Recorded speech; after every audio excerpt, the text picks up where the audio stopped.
Our second reading this morning is from the prophet Isaiah, chapter 2, verses 1 to 4. The word that Isaiah, son of Amos, saw concerning Judah and Jerusalem. In the days to come, the mountain of the Lord's house shall be established as the highest of the mountains. It shall be raised above the hills. All the nations shall stream to it. Many peoples shall come and say, "Come, let us go to the mountain of the Lord, to the house of the God of Jacob, that he may teach us his ways, that we may walk in his paths. For out of Zion shall go forth instruction, and the word of the Lord from Jerusalem. He shall judge between the nations, and shall arbitrate for many peoples. They shall beat their swords into plowshares, and their spears into pruning hooks. Nation shall not lift up sword against nation, neither shall they learn war anymore."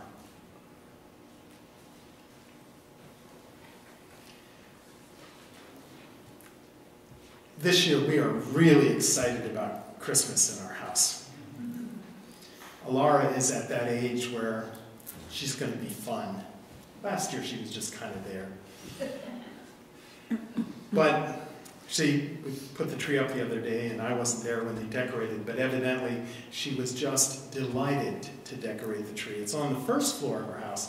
She was up on the second floor when I got home, and she just had to take me down to show me the tree, and point to the things that she had hung on the tree, and talk about it. And watching that, it has me remembering those days as a child and Christmas and what that all meant. And we had an experience the kids don't have anymore. Christmas catalogs.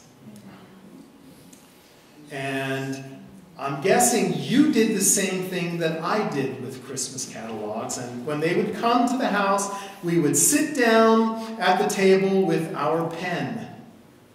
And we would circle things. We would circle things. And some of us did it for a long time. Cheryl's brother, I think, still does it. Yeah. But we would do that, and we would make our list, and we were filled with anticipation at what would come. What would come. Now, in the house I grew up in, it was a Pittsburgh house, and you have to picture, it was on a hill. So it was a two-story house, but you actually entered from the garage and you went upstairs to get into the basement. And then upstairs from the basement to the first floor. And right by the doorway that you went up the stairs from into the basement of the house, we had a fruit cellar. And it had a lock at the top of the door. And the day after Thanksgiving every year, that door would get locked. It would get locked. And there were two things that were kept in that fruit cellar that I wasn't to get into. We've heard before that my mother and my grandmother and my great aunt every year, the day after Thanksgiving, started baking Christmas cookies. And they literally baked all day, every day, through Christmas Eve. They made tens of thousands of dozens of cookies. And they gave them away. My father and grandfather owned a gas station, and all of their regular customers got a tin of cookies. So they made cans and cans and cans, and it was filled with that. And I knew the cookies were in there, and as a child we knew that you didn't get in there to get the cookies, which was where we all wanted to be. But I later learned, when I figured out that presents didn't really come from a guy in a red suit that came down our chimney, never would have fit down our chimney. Instead, my parents bought them. And they were in the fruit cellar along with the cookies. And I remember as a child looking up at that lock and thinking, how am I going to get that open? Now, it was just a slide task, so once I could get up on something that would get me high enough to reach it, I actually could get it open.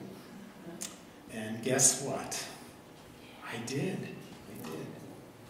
But for the longest time, I would look at that door every time I came into or out of the house. And every time I went up, that was how you went out of the house. We went out the garage door.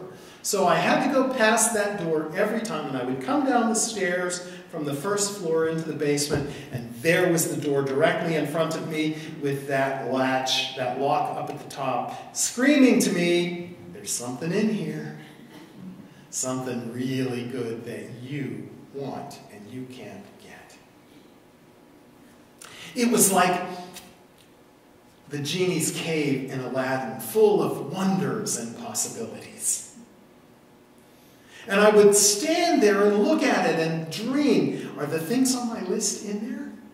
Did they really get all that stuff that I had circled in the Sears catalog, this thick, that had come to our house just a few weeks prior?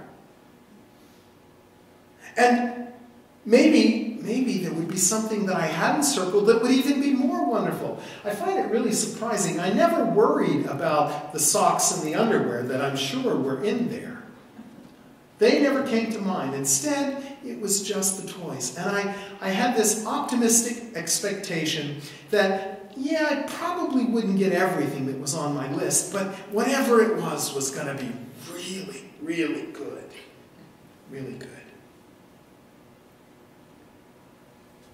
And then would come Christmas Eve, and like all children, I had difficulty going to sleep, and finally would fall asleep, but not for long.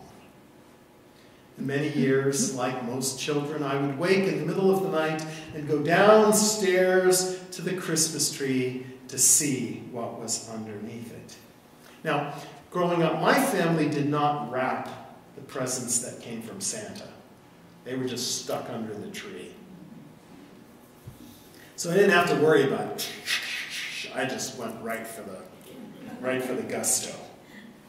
And that's what I did, year after year. And some of you have heard the story that one year, about 2 in the morning, I went down and there was a bow and arrow waiting for me. And I'm sure it had been on my list, a bow and arrow. I wanted a bow and arrow so badly. What in the world my parents were thinking that they got a kid who lived in inner city Pittsburgh, bow and arrow. Our backyard was about 12 feet by 8 feet. And of course, they heard me upstairs and came down to find me sheepishly hiding behind the sofa with an arrow stuck in the living room wall. I think it disappeared after that. Yeah. But the anticipation was so real. So real. And that's built into the human psyche, isn't it? That we all have that picture of something or some experience that just calls to us from the future. That's what the whole advertising industry is based on. They know if they can just show us something in the right way, we're going to want it really bad. We're going to want it really bad. And at least some of us are going to give in to that desire. Something wonderful is coming. Something just around the corner. And sometimes the anticipation is better than the reality. We all know that. You know, you go to the mall and you smell the Cinnabons, and they smell so good. And then you get the Cinnabons and they're kind of meh. Yeah. Sometimes the anticipation is better than getting there, but sometimes the reality really is as wonderful as the anticipation was. Sometimes it really is. Sometimes reality lives up to our dreams. Isaiah had a dream of what was not yet. That is what Advent is all about. It is about this time when we dream about what is not yet. And we have 4 weeks to do it. 4 weeks in the church calendar dedicated to nothing but dreaming about what is not yet. Isaiah had a dream, and his dream was of God's kingdom coming in all of its fullness. Now, he lived in a time of real uncertainty and fear. It was a time when Israel and Judah were split and they were in conflict with each other all the time. Assyria was threatening on their borders. The alliances they had with other nations were unreliable. And there was always that question, when we need them, will our global friends be there for us? And nobody really expected that they all would. And even if they were, that they would get there to help in time. The people of Judah felt like pawns on a chessboard over which they had no control. And all of the pieces were being moved by the global powers of the day, and they had no say in it. They were afraid. They were afraid. And that fear showed in the ways they invested in the future.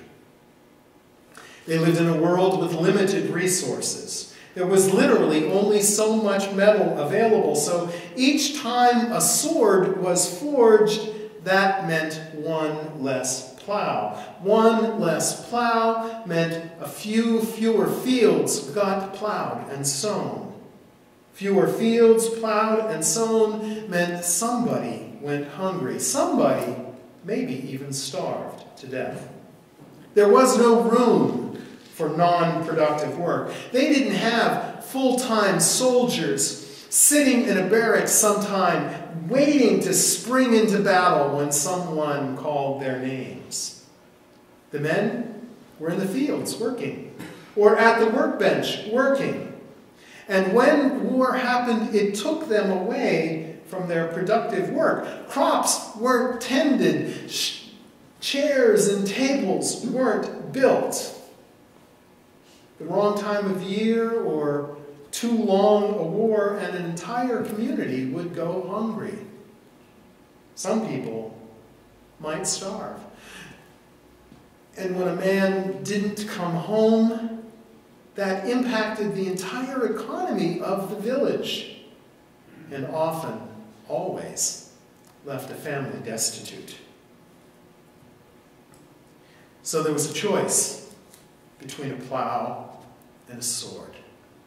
The choice was a real choice for any community. And every person wanted to choose the plow. They wanted to choose the pruning hook. And they indeed usually did. But there was always one sword or two swords waiting, sitting, doing nothing. One spear or two spears sitting, waiting, that had supplanted the plow and the pruning hook and kept the necessary work from being done quite as much as it needed to. It was a large price to pay for fear. They knew that put their lives on the edge, but they lived with it out of fear of what might be around the corner that would even be worse. Their hearts, though, yearned for something richer, better, fuller. And they trusted someday God's going to do it. They didn't know what that wonderful time was right around the corner, but sometimes at 2 in the morning they would wake up, and instead of running downstairs and looking under the Christmas tree, they would look at the stars and dream and hope and yearn for what could be. But they couldn't quite define it yet. And the prophet Isaiah gives voice to that yearning. He gives images to that hope. And in it he says, yes, Assyria will come. They will come. And Egypt will come. But not for warfare. Instead, they will come for the experience of grace. They won't come to take spoils of war. war. They won't come to use us as pawns in their global machinations. Instead, they will come waiting for God to mediate their conflicts and to make things work. And the plows and pruning hooks will be what we'll have instead of swords and spears. And justice and peace will be the vision of the day rather than insecurity and fear. It's difficult to have those dreams today. It's difficult for me. Realizing at this point in our history that there are soldiers in uniforms in Afghanistan who were toddlers when we went there and started this longest running war in our history. And have people in uniform in other places in the Middle East. Our international politics feel as unstable as they have ever been in my life. Our alliances feel like they're broken, treaties discarded. We have arguments as a society going around that aren't terribly different than the ones that they had in Judah. Arguments based on a question of scarcity. And we hear politicians talk about tax cuts versus social services, unemployment benefits, Social Security, Medicare, education, infrastructure, and all the while our deficit balloons. And we continue to spend huge amounts on the military. The U.S. spends more than the next 7 nations combined, and almost 3 times what number 2 spends, China. And all of those are resources that we have decided to put somewhere and decided not to put somewhere else. Eisenhower knew what he was talking about when he said every dollar spent there is a dollar taken from the poor. This weekend, any of us who were traveling and passed through an airport are reminded of the social costs we pay for a sense of security as we wait in line and wait and wait and wait and wait. Throw all of our liquids into a bin, take off our shoes, our belts, our jackets, empty our pockets, because we're afraid. We're afraid. We pray sometimes on Sunday mornings, but often through the week for those whom we know who are seeking jobs. We pass the homeless on our streets every day. We all know young people who have mortgaged their futures to pay for their educations and don't know how they'll ever get a life like their parents have known. And then there's climate change, with its attendant floods, fires, droughts, and crazy weather patterns, the likes of which none of us have experienced before. It's hard, in the midst of all of that stuff, to dream. It's easy to feel like those farmers in Judah who look longingly at that sword and think, wouldn't it be nice to have another plow behind another pair of horses pulling through this field? Wouldn't it be nice to have another pruning hook, so those people who are working at workbenches would instead be able to work at fields and would be able to eat? It's easy to feel like that, and it's hard to dream that future, but it is necessary to dream. And if anything happens during Advent, that is the lesson we need to learn. To dream about what is not yet. And those dreams are not only forged in the human heart and our desires for something more and better, but those dreams are forged in God's heart and in God's unquenchable love. They're dreams for ourselves, but they're also dreams for the common good. I was reminded this week by a friend, we were talking about what's going on in our country, and he reminded me that some of our states are actually called commonwealths. I grew up in the Commonwealth of Pennsylvania. And the whole organization was put there not for some people, but for everybody.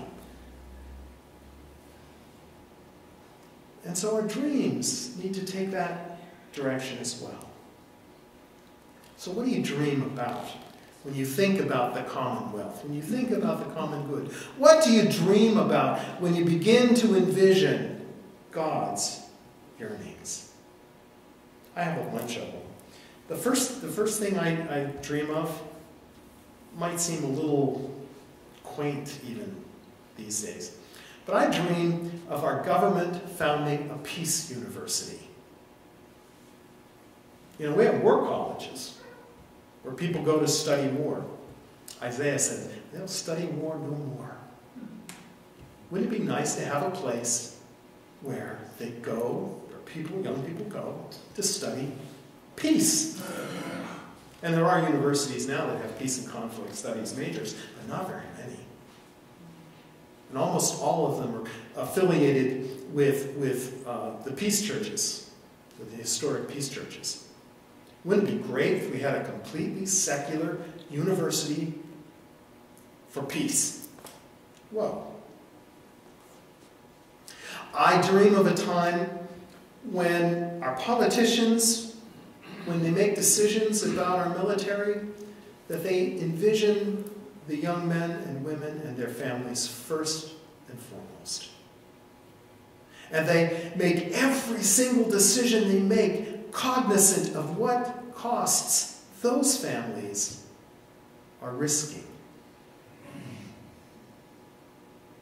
And that they make those decisions aware of that rather than thinking only about their own position in history and their own images. I dream of a time when the statures of nations are measured not by their military might, but by the dedication of their leaders to make military might obsolete. I dream of a time when the gap between the rich and the poor is growing the other way instead of the way it's growing now. Where CEOs share not only in the rewards, but also the struggles of their workers. I dream of a world where nobody has to choose between food, lodging, and medical care.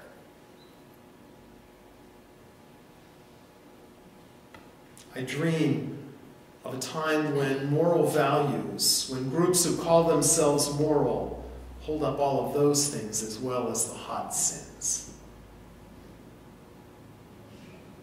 I dream of a time when undocumented workers don't need to leave their homeland and cross boundaries so that they can feed their families.